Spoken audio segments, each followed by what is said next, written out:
How do you feel becoming the first Filipino American to be elected in the 2022 US midterm elections in New York? Thank you. It feels good. I have pride in our community who came together for the first time ever to vote in not just the general election in November, but also the primary in June, which is very important. So not only did we make history by becoming the first candidate to win a general election and make it official, we were also the first to win a primary election back in June.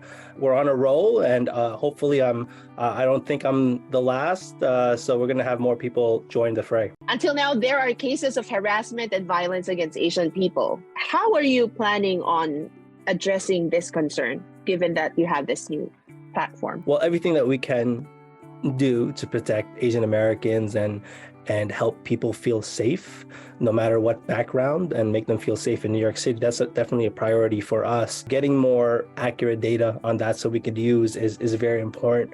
And also, if to some degree we can have it disaggregated so we know it's Asian, but what kind, because not just so we know to differentiate, but also if they are a foreign national, for instance, it's good to alert the embassies and the consulates of that individual. So that would be helpful to what I can do, or whatever I could do to support that.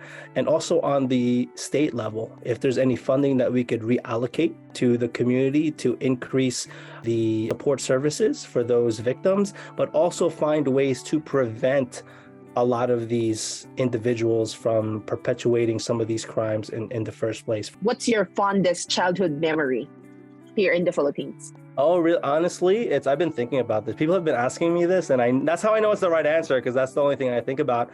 Actually, my lolo, my dad's dad was a street vendor, and he always brought, he had like a little store on the wheel, and he brought it to the square, and so I would help him like sell, some of the items he had on his cart there. So I still remember that. What were those items? Toys? I mean, there like the little, like little candies, but it was definitely cigarettes. That's a mini sari store. Yes, there was definitely the soda in a plastic bag too, for 100%.